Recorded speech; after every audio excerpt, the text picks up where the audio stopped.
morning, Dubai. Happy Monday. Welcome back to the start of the week in the Lovin Dubai show, where we go through the top trending stories that everyone across the world is talking about. The Masters, of course, but also RTA discusses remote work and flexible hours. And Dubai awards 1.4 billion dirhams stormwater project contracts. Narin's beauty had the most stunning wedding this weekend, and we're going to dissect every little detail. And how much does retirement in the UAE really cost? Later on in the show, we're talking how to shape future-ready leaders at Symbiosis Dubai and their global education mission. And in today's rapid weather report, it's mostly sunny from 31 Celsius to 41 Celsius. Yesterday was extremely hot. It's sticky in Dubai. It's hot also over in Augusta, where you can see behind me Rory McIlroy completing the career Grand Slam, getting the green jacket at Augusta. Augusta, which I've been told is peak golfing career moment. And that's what you're watching. Look at him. Congratulations to Mr. Rory McIlroy. Because I'm not a golf fan and I'm not really an expert in golf, I'll just say congratulations, and I love the green color. He looks well in green. He looks really good in green color. I'm not a massive. I like playing golf. I'm not really into watching golf unless it's happening in Dubai, and then I'll be there for sure. But I knew the Masters was on this weekend because it's the one that most people will tune into, and winning the Augusta Nat is like the huge deal. And I also saw like over Instagram people, this is not like sex generalizing or stereotyping, but my friends clearly have partners. It's a little bit like everyone's husband or fiance was watching the Masters, and then the girls just like sitting beside them being like, okay, the golf is on. The golf is on. The golf is on. So we're having drinks and the golf is on. But you play top golf. I played it. The only golf I know is Top Golf, and I can play. Is it called the bat? What did they call it? It's a club. Club. Okay, sorry. But Clearly, I know my things. Like, let's not ask me any other questions. Yeah. Don't put me on the spot. Don't put me on the spot. But it's a club. I don't know what it's called, but it's called something. I have clubs. The only golf I played was in Top Golf. Okay, and it's I know like if those experts played Top Golf, they tell you this is like a simulation. It's so easy. It's not easy. But it's not easy. Because in Top Golf, it's so far away. And they also have the games, and it's like you're playing Angry Birds, and you have to get the ball in a specific area. It's not easy. Like, I'd like to see Rory McIlroy take on Top Golf in Dubai. It's not easy. And I'll tell you my trick in Top Golf, okay? Go on. So for you to get it far away is you have to swing it really slowly, but with full force. That's how you do it. Do not swing it really. Like if you swing it all the way to the end and then hit the golf ball, it won't reach where you want it. But it's slow swing, slow pace swing, but with extra force. Who taught you that? That's after experience. Tune in to the Lovin Dubai show for more golf tips. Top Golf only, that's it. Next week, putting. Let's jump into our top story of the day. RTA discusses remote work and flex. Your next traffic-free morning be thanks to a little more flexibility at work. Is aiming for Dubai's Road and Transport Authority for plan for 2030. Concrete and highways to make the roads traffic-free. And the report. The RTA is teaming up with the government and private sector to push for remote work, flexible hours and school transport reforms. The goal is spread out traffic so we're not all stuck on Sheikh Zayed Road at the same time. So fewer cars, less stress, and maybe even time for that second cup of coffee in the morning. Because that's what it means. Less traffic on the roads means more time for you. They're also looking at smarter solutions such as dedicated bus lanes. They make such a difference. Dynamic toll and parking pricing. We've already seen those come into play in certain parts of Dubai. And also tighter truck movement times. All that, plus, as you know, all of the major road upgrades that are happening at the moment, 39 to be exact, and also a metro blue line on the way. And here's the highlights. So thanks to all these efforts, road fatalities have dropped a massive 90% in the past 16 years. That's huge. That is a major decrease, which is amazing. Thank you, RTA. So what they're trying to do, less people on the roads, stagger the timings, and therefore less traffic on the road. Reduce the traffic. And reduce car accidents. Which also means Less traffic on the roads. Less traffic on the roads, exactly. Because of traffic, because of accidents, we have a lot of traffic on it sometimes. And because of a lot of traffic, we have a lot of accidents. Yes, exactly. So the chicken and the egg. Two stones in one bird. It's amazing to see. I mean, Two birds, one stone. Two birds, one stone. Two birds, one stone. Two birds, one stone. How does that go again? Two birds, one stone. Two birds, one stone. So you avoid two things and one stone. What a gruesome phrase. You know what I mean? But it works. No, but it's one of those things that you said for years, you think it's fine, but you're just talking about hitting birds with stones. But I say it all the time. But if I ran a business, I wonder, I think employers should just introduce flexibility at the moment if it's possible anyway. 100%. Like it should just be an option. It should just be an option. If your work allows it, come 2 hours early, come 2 hours late, and then stay those 2 times. Because that immediately would make a difference for you on the roads if you're leaving 2 hours early, 2 hours later. As long as you work 9 hours a day, I don't think it really matters at what time you really come. Like depending on the type of work that you do, if you come 2 hours later or 2 hours early. It's not going to work for teachers. It's not going to work for teachers. For presenters. It's not going to work for presenters. Unless we did a 5 a.m. show, but maybe no one would tune in. No. Would you tune in? But we don't want to do a 5 a.m. show. No, we don't want to do a 5 a.m. show. It's early. 8:30 It's too early. What time would you be sleeping if it was a 5 a.m. show? 8 p.m.? I don't know, like 7, 8 p.m. Early. Killing your social life like that. It's already, there's no such thing as my social life. My main issue with it, I don't mind working in the office. It's just I hate transporting, like transportation process, having to drive in the car and reach the destination. I hate driving. So it's why do you hate driving? I don't know, I just hate driving. I feel like it's stressful. And everyone is just rushing to work in the morning. Sometimes you'll have unnecessary traffic for no reason. Some people be braking for no reason as well. I could never understand that. Leaving work, like imagine if you finish at 5 and I finish at 5 exactly at work. You don't have to think about transporting and going back home and what time will you reach that day. And some people take some 2 hours to reach. This is the thing. I think if you live in the Dubai vicinity, traffic is manageable. Yeah, but if you live in Sharjah, I feel like you're like, no, it's not. You don't want to say anything else. But if you live in Sharjah, for years it's always been the same. You know, it's a different emirate. We've had, although I have seen that there's a major update recently that's made it a bit shorter. But colleagues would have left the office intentionally 2 hours late, intentionally because they're like, why sit in the traffic when if we leave at you reach 8 p.m. You reach the same time. You're going to reach at the same time. True. So then flexible hours in those cases would just make so much sense. Yeah, true. Like as if they reach the office at say 10 and they leave at 7. So they avoid the morning traffic and the afternoon traffic. Do you want to hear my hack? What's your hack? I mean, it's not available for everyone, but live beside the office. That's what I do. I live right beside the office. I used to wait out the traffic before, by the way, but live beside the office. It's stupid. I know, I mean, who wants to live right next to where they work? But I'm telling you, it's easy. You're saving yourself so much time. Now, my fiance, it's an hour for him to get to work, so obviously you have to have a bit of compromise in your relationships because everyone in your house can't live next to the office. But that's for another day. I'll tell you how to achieve that. How to convince your man. How to convince your family, partners, your besties to live next to your office and reduce less traffic on the roads, less cars. Speaking of achievements, introducing a new step that Dubai is taking. So Dubai awards 1.4 billion dirham Stormwater project contract. So in a major step towards future-ready infrastructure, Dubai Municipality has awarded new contracts worth 1.439 billion dirhams under the Sreef project, Dubai's largest unified stormwater system.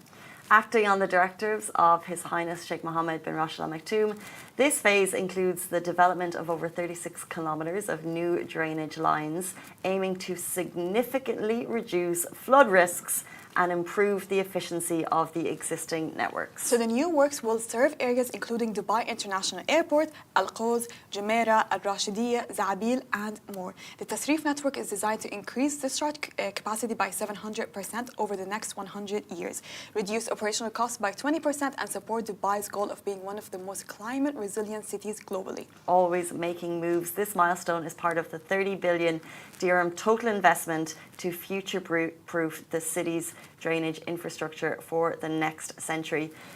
Hopefully, just considering we're coming up to the anniversary of the floods last year, which was a climatic scene we've never seen before in Dubai. We remember those storms rolling in.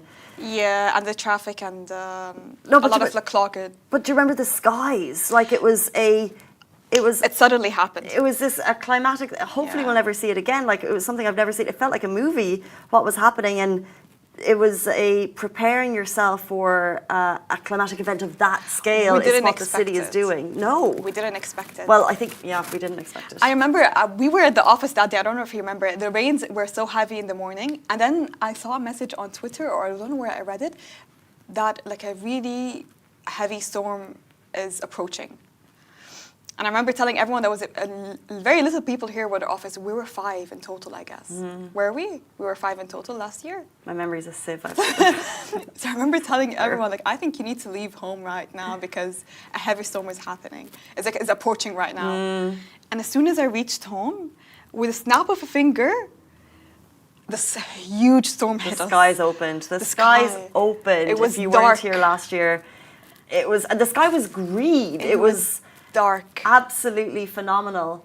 And after the aftermaths of that, when the rain stopped, the city looked like something I've never seen before. It felt like the aftermaths of a movie. Yeah. And what the city is doing now is phenomenal. They're putting 30 billion dirham into infrastructure to make sure this never happens again. That when it does happen, I mean, the skies will open. We can't stop that. We can't put a barrier on it. I'm sure they're looking the at road it. blockage and the flooding will never happen again. To ensure, they're like an unbelievable drainage infrastructure in place. Now, it will take time. So April again, will the rains come again? We don't know. But in we're prepared. 3 to 5 years, when all of this is ready, then the city will be prepared. So it's going to take some time. But in 10 years, I remember teaching a few years ago, and we would always have rain days. Leave home early. Leave home early. Yeah, exactly. And like carrying the kids over the flooded school. But how cute, though. And they'll remember that. Like they'd be like, "Miss, it's wet outside," and like they're so adorable. Carry me. To carry them to the buses because this whole school is flooded. A little bit of rain, but so they'll look back and they'll tell their kids, the city used to flood, and that it's not the case anymore. But be grateful. Be grateful. Yes, we had to endure road blockage. We had to endure floods and water and drainage systems. Long hours on the road to reach work. But be grateful because the city is working for you right now. So true. And they're spending a lot of money on it. Speaking of a lot of money, let's jump into our next story. Narin's Beauty, your favorite YouTuber, Instagrammer, vlogger, had the most stunning wedding this weekend. You can see it behind me. So she's famous for her super cool content. She talks about fashion, makeup, and beauty challenges. Her real name is Narin, and she has a massive following. She's got about 15 million followers, I think, subscribers on YouTube, 13 point something on Instagram, and even more on TikTok. And this weekend, she had the most talked about wedding of the year so far. Yes, and this past weekend, the one and only Narin's Beauty tied the knot with her love, Rami Ilyas Samo, in what we described as a fairy tale wedding that had Dubai buzzing. So the Lebanese account, Lebanese Weddings, documents the whole thing, and it was extremely glamorous. And Lebanese artist Asel Hallani surprised the couple. Actually, Rami surprised Narin with Asel Hallani. Yeah, he got her as a gift. He got Asel Hallani as a gift. How do you know that? I was in a deep hole yesterday. Where was the hole that you were in? Because I was looking at Lebanese Weddings, which is I love that account, by the way. Like, shout out to that account. I love it. Yeah, I think it's a business, but what they do is they get behind the scenes at all of the... Like, look at that. That is a wedding. Like, it's absolutely phenomenal. And this account, they talk about, like, the hair, the makeup, the dress, and they do all the social media for it. So we got to see the wedding as it happened. Look at that cake. Look at the cake. I love the red theme that she has doing. Like even when people were coming in, okay, you'd have they did like a 90s, 1920s style a little bit, where you'd have cameras and they're like a paparazzi taking pictures of people. I love the theme. Like, it was so classy, elegant, and glamorous. It's combined all three, and the backdrop with the mountains. Stunning. Where was it? Stunning. It was in Fujairah. I'm telling you, I was at Depot yesterday. I did the Ellie Saab designed the gown. Look at the backdrop. Oh, God. It was in Fujairah. And I loved the moment where he's crying as she walks down the aisle. It just gets you, like, every single... It just, like, look at that. Like, he loves her. He's so cute. So much. And you're right about the style, is that I liked that it was a very unique. I think it represented her personality in a way. Like, She's it very wasn't, elegant, yeah. It wasn't just, like, your white flowers... Basic, like it was basic, really no. cool. I've never seen a red themed wedding, by the way. This is the first one I see, which I admire. I like people that like to try new stuff. I loved because I watched all of the influencer stories that were invited, and I was rating their outfits. Okay. My favorite one, I'll tell you, it was Shireen, her sister. Oh, I want to get it up. Her dress was gorgeous. Oh, I wish we could In get my all opinion. of them up. In my opinion, she was the best dressed. Was she a bridesmaid? Was she a... I think they dedicated a speech to Narin, which was really cute. Like her and her sister Sidra, they both dedicated a speech to Narin. Watch it, guys. It was really wholesome, honestly. Oh, you can see the dress here. Oh no, it's gone. I've just opened it. It's the brown, flowy... It's gorgeous. But also kind of like bondage type structure at the top. I don't know how to describe it. It is gorgeous. It's really gorgeous. And looks really nice on her, honestly. She was the best dressed. Shout out Shireen. I loved your dress. And Eliona also, do you know Eliona? Like with her husband Yazan, they both attended the wedding, and she was wearing like a Slavic inspired flowy like this. She looks really good. Some of the styles are quite similar. Yeah. When you describe that, that's quite similar to what Shireen was wearing. Could you imagine getting an invite to this type of wedding and you'd be like, I wish I was invited. What am I going to wear? And Asad Halani was there. Oh God. He's such a... I love him. Who's that? Asad Halani is a big Lebanese artist. Oh, the singer. The singer, okay. yeah. What would be like his famous song that he would sing for them?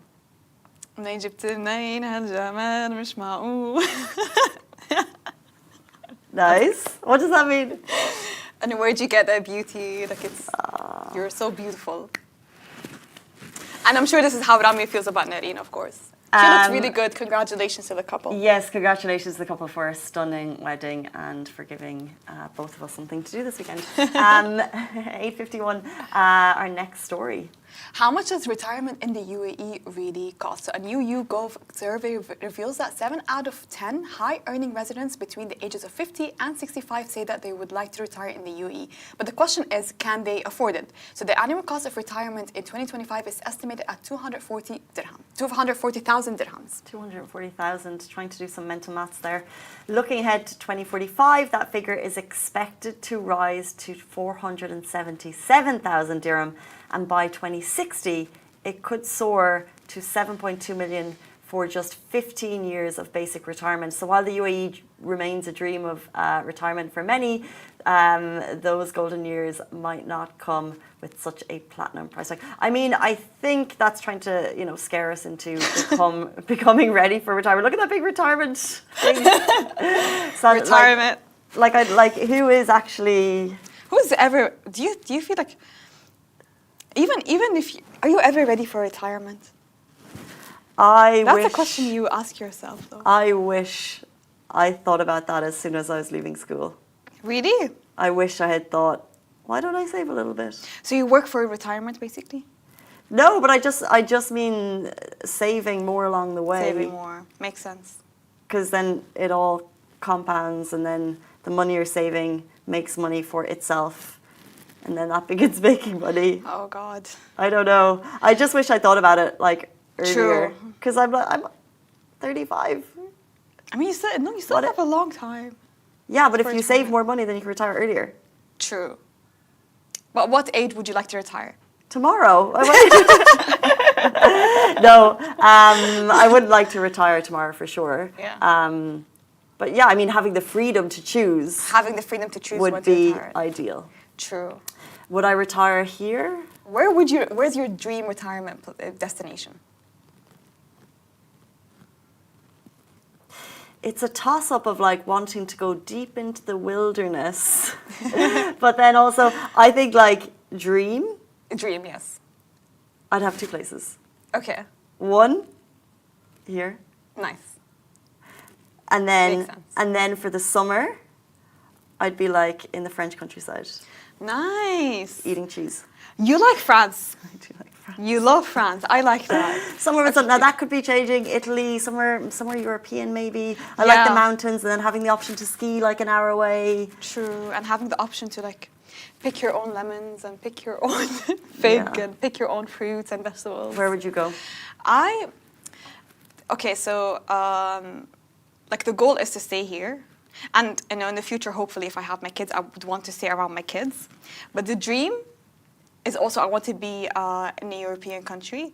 I want to be like a cottage girl, like baking and everything is freshly produced in front of me, and I'll just have to go outside and pick out my things and it's just there. and just bake and roll the dough and complain about my husband. What do they call this? Trad wives? Okay, tune into the Lovin Dubai show in 30 years' time as Massa and Casey live out their trad wife dreams in the European countryside / living their best lives in Dubai. How to get to your retirement? You need to study hard.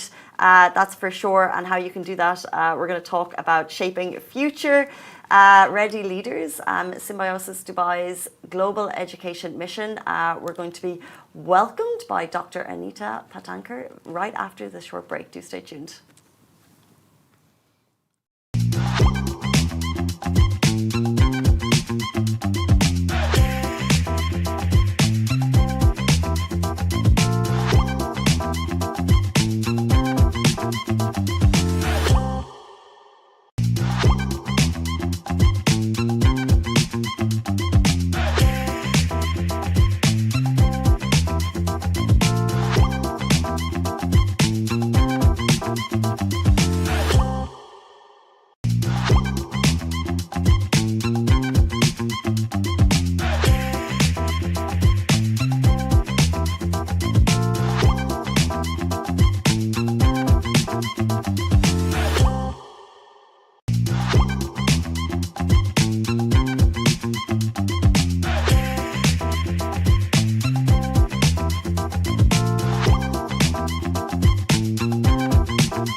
Very welcome back to the Lovin Dubai show. Today we're honoured to be joined by Dr. Anita Patankar, who is the Executive Director of Symbiosis Dubai.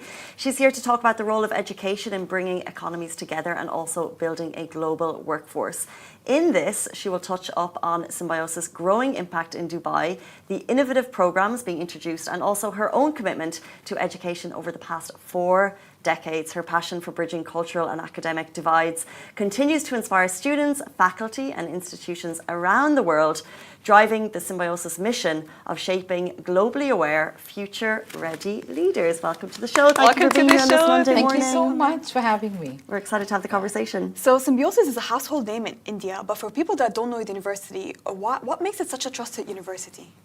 So we're 54 years old, and when we were set up as the only Indian higher education institution to be established for foreign students.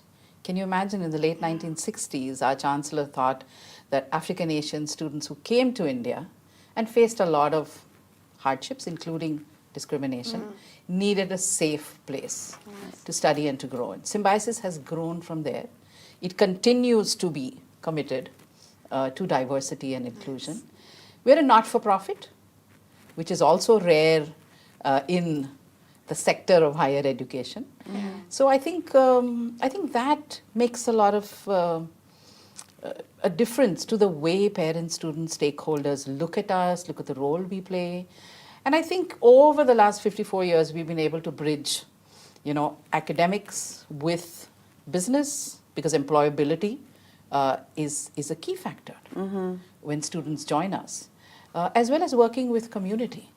So I think between all our stakeholders, education, industry, as well as the community, I think that's what we're known for. I mean, there are other things as well. So it's the first Indian university to start with a complete accreditation from CAA. Yes. So please tell us why that is important. Also, can you explain what CAA is and what are the benefits of a fully accredited degree? So it's funny, over the years I've realized that while parents especially see the word accreditation, surprisingly, many of them don't actually know what it means. And I've been talking to parents a lot, and industry as well. And what it means basically, and this is where I think we have to be vigilant, parents need to know that the education that they are getting is going to be valued, is going to be trusted, is going to receive equivalence. So many students who come to colleges, whatever the country, invest a large amount of money, put in a lot of energy, and then hope to be global citizens. So you're going to take your education and your learning and you're going to travel across the seas. Wherever it is that you go, you want to make sure that your degree has value. Accreditation comes in here. Whether it's India, whether it's the UAE, whether it's Mexico, doesn't really matter. Now, what does CAA mean? So the Ministry of Education usually will have, in all countries, an apex body that regulates quality, because parents aren't equipped to do it or students aren't equipped to do it. And that stamp of approval that this is a program that's been checked, this is a program that meets global standards, that is what CAA does. Nice. So academic accreditation is at two levels, and this is what we're telling people, that look for accreditation for programs, not just for the institution. Institutions might be accredited and licensed to run, but is every single program accredited? And we're happy that we came in with full accreditation for all our programs. Today we run 10 programs, all of them fully accredited, which means you don't need to go through a separate equivalence process. You're guaranteed that whichever country you go to, your degrees are going to be valued. You can get a job with government organizations and departments. So it's a stamp of go wherever, this education is valued, recognized. I feel like you have some parents watching right now who are concerned, like furiously checking whether their kids' courses are accredited. No, and you'll be surprised. Yeah. Many are not. Scary times. So it's, You need to be I careful, think it's more than scary, I would say it's just time to be mindful. You need to, you need to be. We talk a lot about things that we do. The focus is often on student activities, and that's important. But then also to make sure that is everything A-okay for the future. So speaking of that, what programs are currently available at the university, and how does it prepare students for real-life opportunities? I think one thing that we've realized is that you need to offer programs across diverse streams and disciplines. And you also need to focus on preparing students for a future that is so uncertain. Yeah. So I could do engineering today, and 5 years from now, I might be taking a bit of that, but doing something that I have not planned for. So while we are making students ready for this uncertain future, and everyone loves to talk about how the world is changing so fast, we also realize that every student, especially at the undergrad, is looking for something that matches their passion or their abilities. So right now we have a large variety. Yeah. We obviously have our flagship MBA program, which is what Symbiosis is known for. But we also have a number of undergrad programs which span from a BTech in computer engineering and a bachelor's in computer applications to a program in media and communication, to a program in commerce with ACCA preparation, to a BBA. So we're trying to offer students a wide variety. We're expecting our BSc in psychology honors to do really, really well.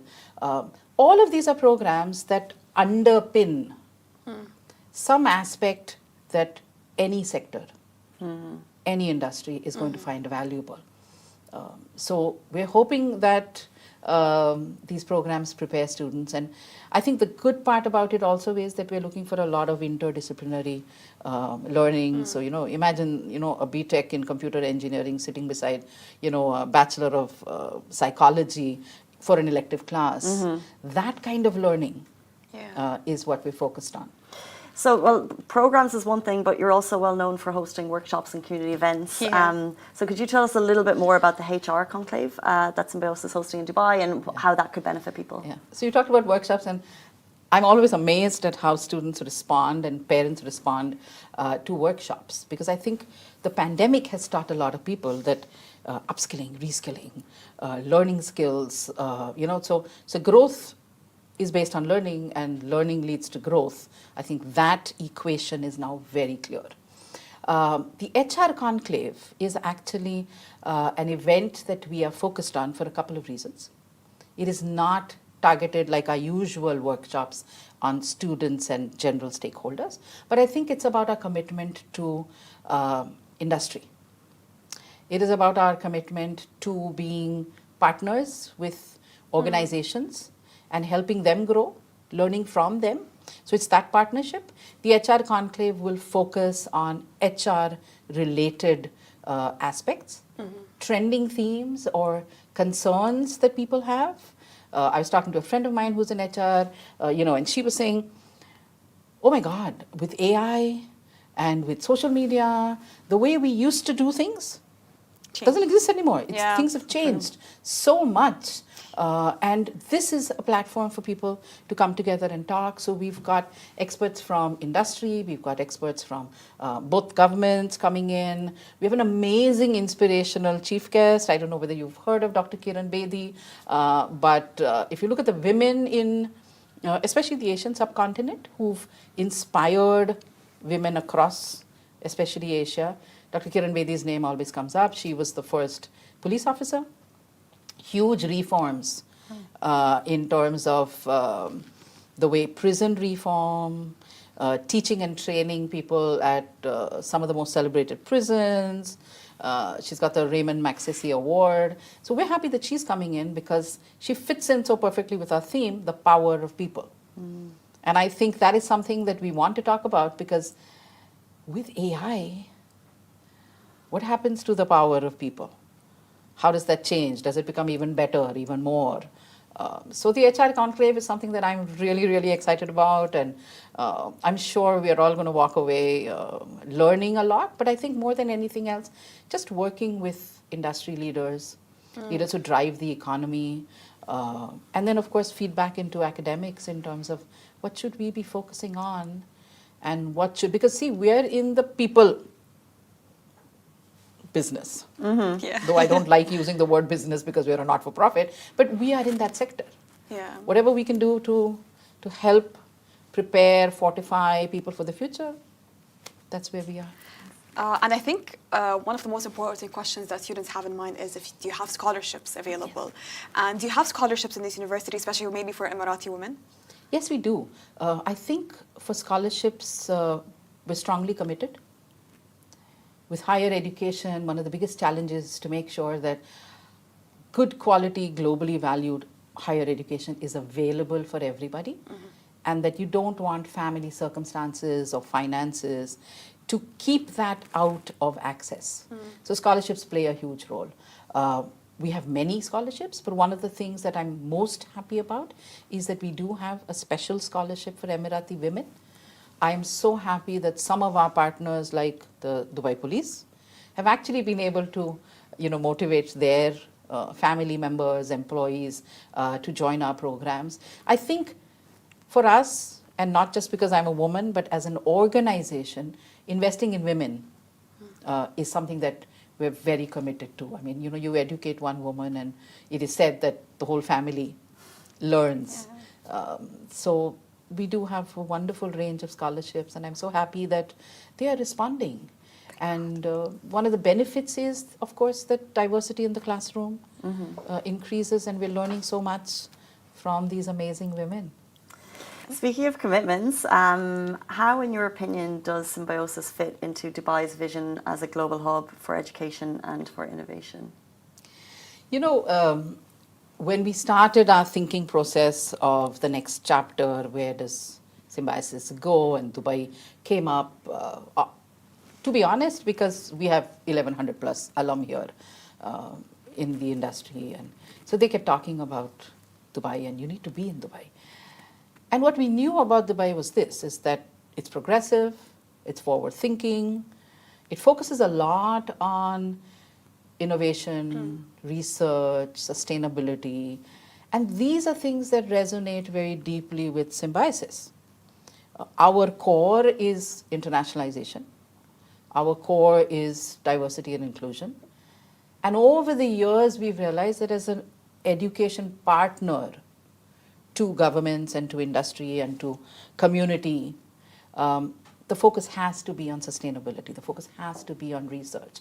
The focus has to be on innovation at all levels. So therefore, the minute that, we found a match, and I think you might find glimpses of this in a number of countries, but I think in UAE, it's just so strong and so visible, tangible, that we felt we could be great partners.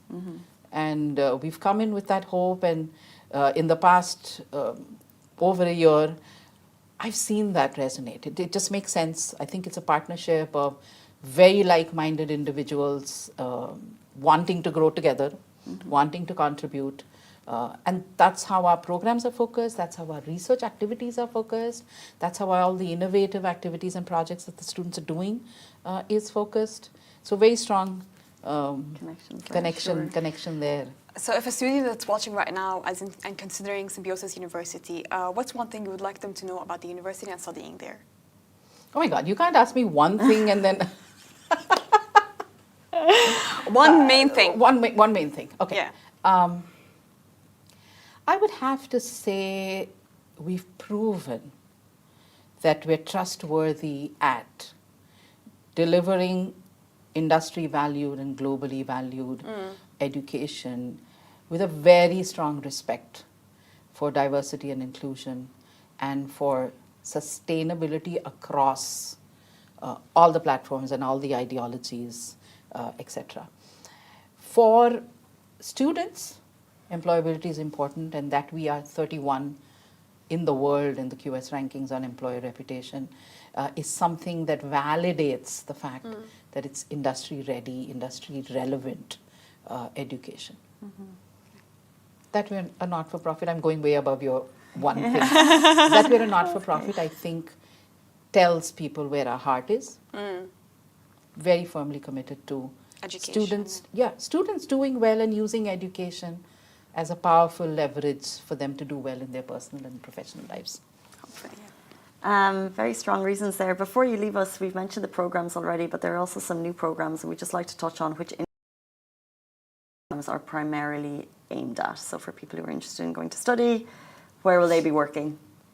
Okay, number one, I don't believe programs are targeted at specific industries, because I think all industries would need people with a background in computer engineering, people with a background in psychology, people with a background in business administration, BCom. So we have a BTech in computer engineering. We have a BSc in psychology. We have a BCom with ACCA Prep. We have this wonderfully exciting dual degree with Aston University, UK. We've put in for a Bachelor of Education, which is under process. Any sector, because all sectors need people with these backgrounds. I think it's easier to see with computer applications, psychology, business, commerce. The BTech in computer engineering might be a little more difficult for an average student to look at. But honestly speaking, today when you look at the organizations we're talking about, there is a role for all of these students to play, but specifically in UAE as well. That is Dr. Anita Patankar from Symbiosis. It sounds like you're doing truly amazing things down there. If people are more interested, if they've got questions they'd like to reach you or the university directly, how can they do so? Well, I don't know whether I should give my number, but I'm happy to do so. Or the university's website, maybe? The website, yes. The university's website. Follow us on social media. Get in touch with us through all those platforms that are available. And happy, walk in. We're in Block 14, Dubai Knowledge Park. I would love, the door is always open. Love to take the students around, parents around, teachers, counselors. Nice. Very so much. Thank you so much for joining us this morning on this Sunday morning. Thank you so much for having me. Of course, it's thank been you, a delight. Absolutely. Kick it off with some positive news. We're back with you.